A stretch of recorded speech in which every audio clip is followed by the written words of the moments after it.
uJesu ophilayo. Ngicela sifunde nje izwi lenkosi esingalo la uMatthew chapter 1. Ngicela sifunde uverse 21, Matthew chapter 1 uverse 21. Matthew chapter 1 verse 21. Verse 21. Thank you so much. Uzakuzala indodana uyiqambe igama lokuthi uJesu ngoba nguye oyakusindisa abantu bakhe ezonweni zabo. Shela umongcwele izandla egameni lika Jesu. Linamandla, izwi lakhe liyaphila, izwi lakhe lona livusa abafileyo, izwi likaNkulunkulu. Hallelujah, hallelujah. Singahlala phansi bazalwane. Enhlizweni yami khona umbuzo ebenginawo all along ukuthi abantu abafuna uNkulunkulu kuhlanganwaphi noNkulunkulu. Abantu abasiholayo ngevangeli banoJesu esamkela ofana ngqo, kodwa khona umahluko owenza ukuthi basihole evangelini. Khona la bahlangana khona noNkulunkulu. uNkulunkulu kuhlanganwa naye kwindawo yesacrifice, la khona umuntu eyidela khona yena, ngoba uJesu uthi ongithandayo makazidele. Ayibonga inkosi wazalwane, kushuthi ngalesikhathi uyidela. Bathi abantu bemazi uJesu bethula, wena bese uyayidela ushumayela ngaye. Abantu bathi umfundisi wethu ngoba wake wayidela. Abantu bemazi uJesu bathula, wena waphumela obala wamemezela ngaye. Lithi iBhayibheli uMaria makufika indaba lithi uzokhulelwa uzala umntwana umqambi igama lokuthi uJesu, bese kuthiwa kune sacrifice eyenza ukuthi abizwe ngaleli gama ngoba uyena oyakukhulula abantu bakhe ezonweni zabo.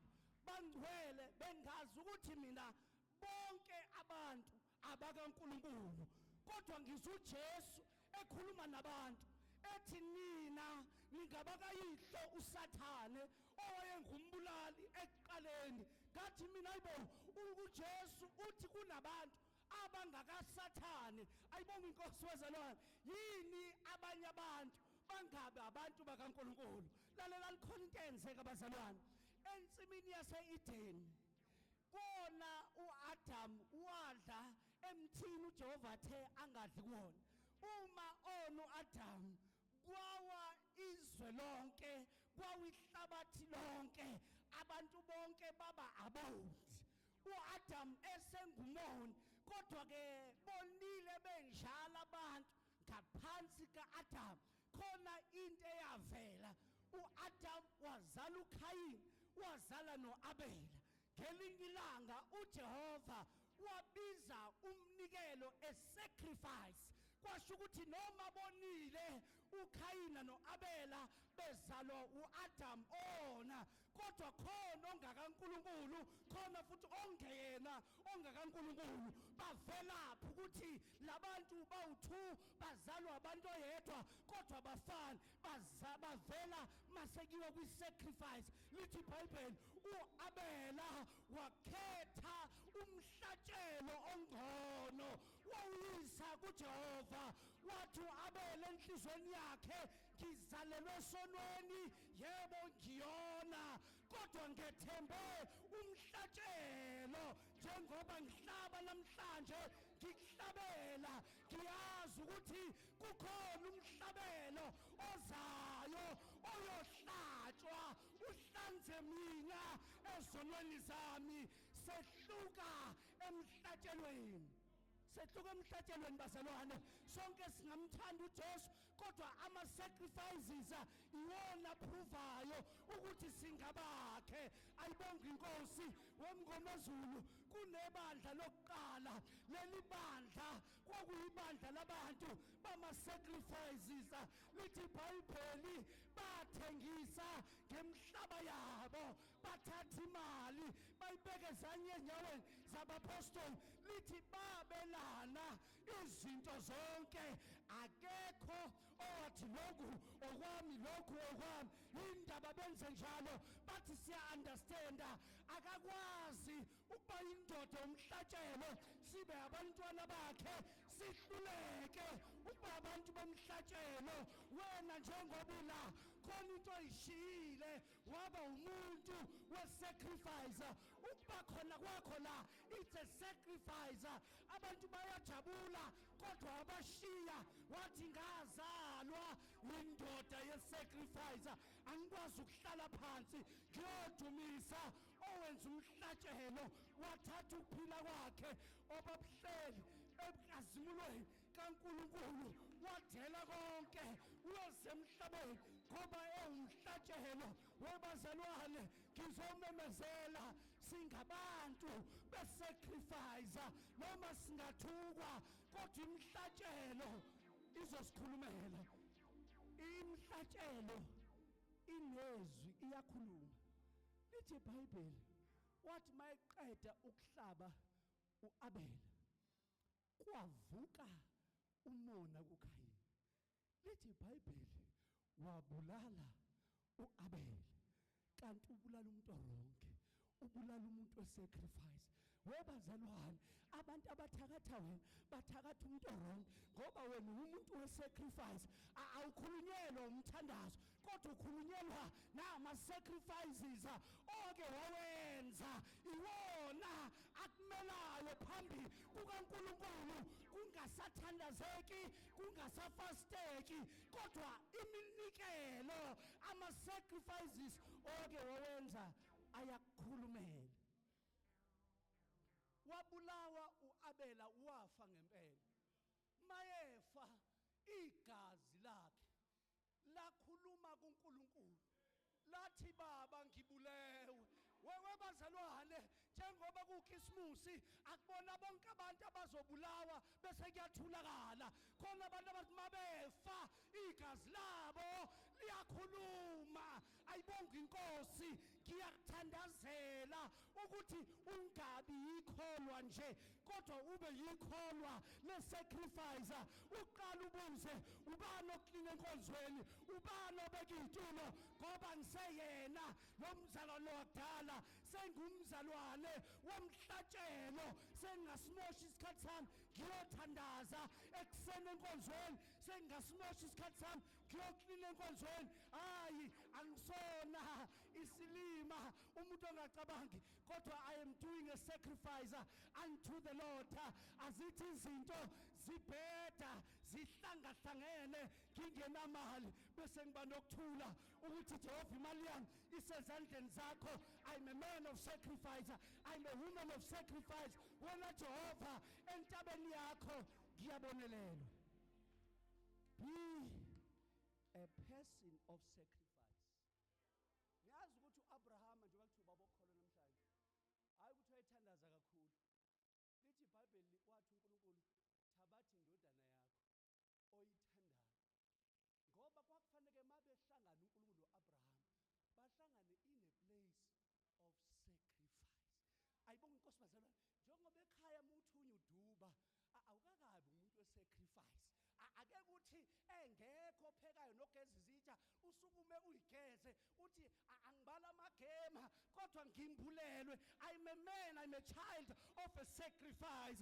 ngenza izinto abantu ababalisayo ngazo ngizenze ngingabalisi ayibonga inkosi bazalwane ngoba ngizalwa uJesu owanikela owasacrifice ngizosho ukuthi kusuka namhlanje awulona ikholwa elinomali uzoba yikholwa lomhlatshelo uzothatha isikhathi sakho usinike uJehova ngoba you are sacrificing unto the Lord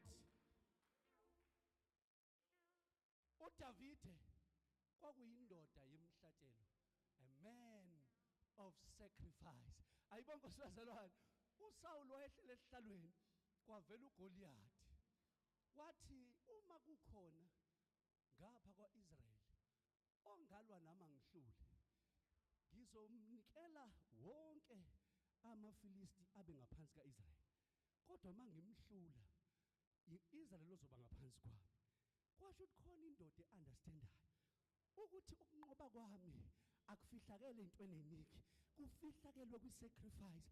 Namhlanje noma ngingafa kodwa kuzokwazeka ukuthi ngangimele isizwe sikaNkulunkulu. Awumntaka baba, ngithi mina noma ungathukwa kodwa ungayeki ukumela ivangeli, ungayeki ukumela usimakade. uDavide waphumela obala wathi, I will stand out for the Lord, I will stand out.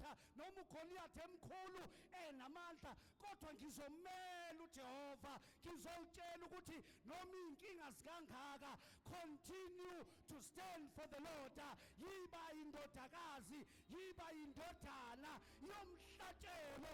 Wathi uDavide, Goliath wena uza ngenduka, uza ngakho konke onakho, kodwa ngiza ngegama likaJehova wempi oyidelelayo. Ayibonge inkosi bangcwele namhlanje ngizosho ukuthi ukunqoba kwakho akulele emthandazweni kuphela, kulele kutheni ube a woman and a man of sacrifice. Ungakuyeki ukusacrifice. Ngelinye ilanga uzizwa ukhathele ukuze enkonzweni, yiza kungavumi uthi I am a woman of sacrifice. My time is for the Lord, my money is for the Lord. Bathi behlangana bexoxezezwe ngivala ikamelo ngithi my time, Lord, is for you. Baba ngiyakuthanda wena uyingcwele, wena uyababazeka, hayi ngoba ngidunyelwe kodwa I am a man of sacrifice. Lithi iBhayibheli ke la ngifunde khona, uyena ozokhulula abantu bakhe ezonweni zabo. Mind you, basezonweni zabo kodwa banoJesu umkhululi ozobakhulula ezonweni zabo. Awukahleni bangcwele, bengithi mina abantu abonayo abayolahlwa, kubantu abonayo khona aba-ownwa amazulu, aba-ownwa umkhululi ozobakhulula.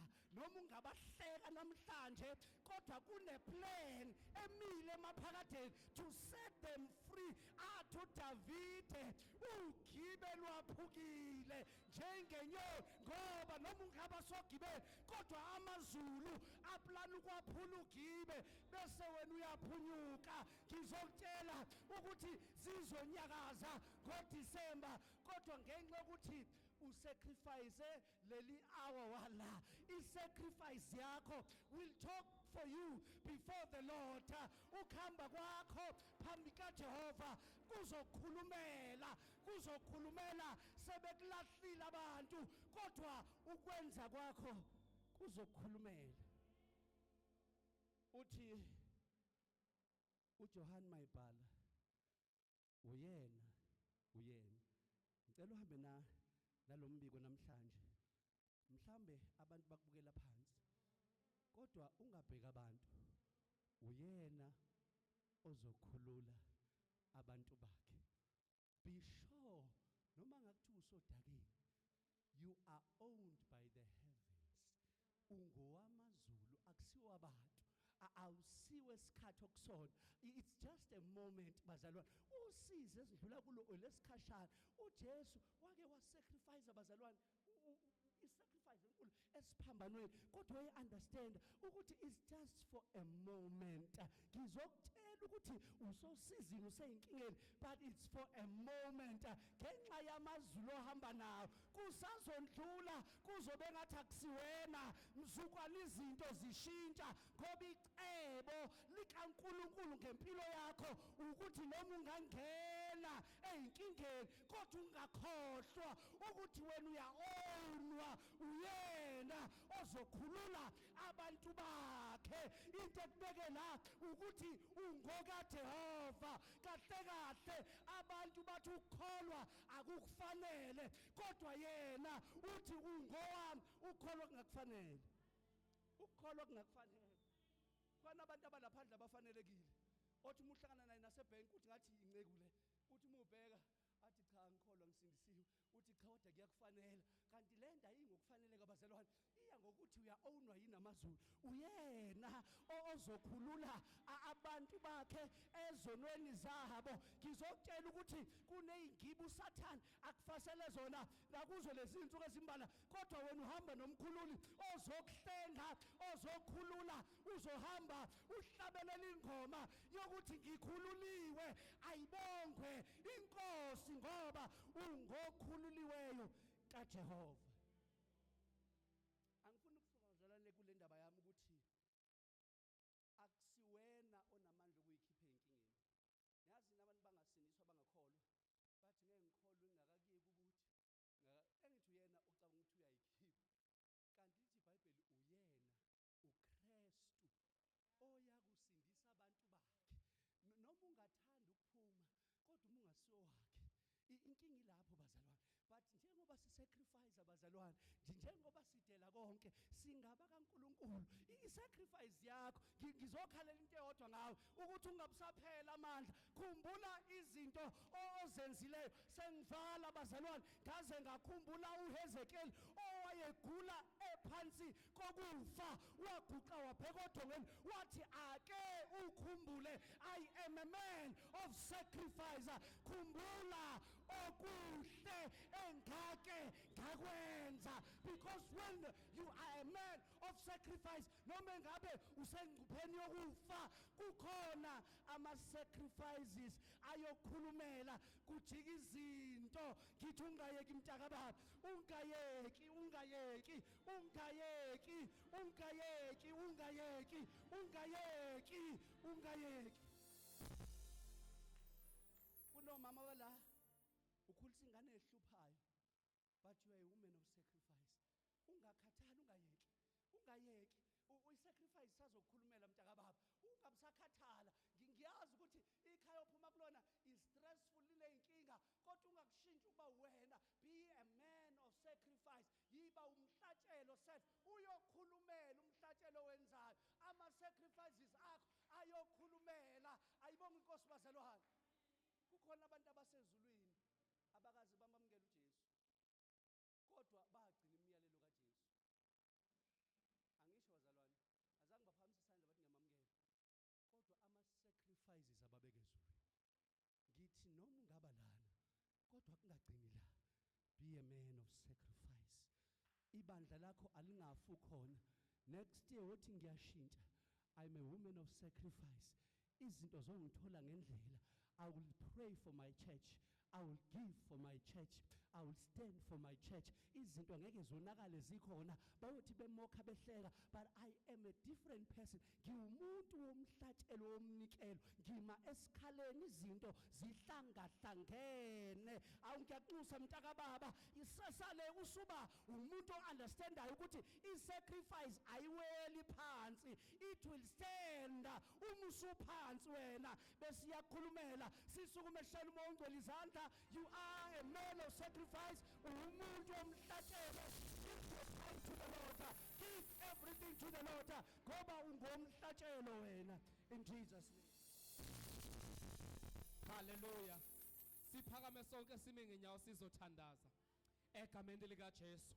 Othi uJohane encwadini kaJohane encwadini okay lithi iBhayibheli encwadini kaJohane egameni likaJesu Kristu waseNazaretha. Uthi uJohane ngokuba uNkulunkulu walithanda kangaka izwe waze wanikela ngendodana yakhe yona yodwa ukuba okholwa yiyo angabhubhi kepha abe nokuphila okuphakade. In other words, uJesu mayezalwa noma ezemhlabeni uza as umnikelo, and naye kwakufana vume ukuba umnikelo ngoba wayengeke azavuma ukwehla engavumanga yena ukuba umnikelo. So noma kungakhululwa ngawo ukuthi uba umnikelo, nawe kuwe kufana kuvume ukuthi uba umnikelo. Wanikelwa naye wasevuma ukuba umnikelo, enikelela abazali ukuzofa ukuze kuzosinda abantu. Umnikelo fana kufe wena, kufe uselfa, and then uzoba umnikelo. Umnikelo uzokhulumela. Alibonga igama leNkosi. Izwi la understand ukuthi ukuthi le situation isidinga umnikelo ngoba ezinye izinto ukuze ikhululwe kudingeka umnikelo. Sivala amehlo sithandaze. Siyabonga Nkosi engcwele, siyabonga Dwala elinamandla, uthi ohlabelelayo wehla washiya amazulu egameni likaJesu Kristu waseNazaretha, uthi wehlile washintsha impilo yami. Siyabonga Dwala lensindiso yethu egameni likaJesu kulolu suku. Baba wethu onamandla wehla uzoguqula impilo zethu. Baba wethu onamandla namhlanje siyakubonga ngalokho egameni likaJesu. Udumo lonke lungolwakho, amandla kanjalo nenkazimulo mana njalo ke Nkosi engcwele egameni likaJesu. You are faithful, you are wonderful, you are great. Take your glory and honor in the wonderful name of Jesus. Thank you, Father. Amen and amen. Thank you, Jesus.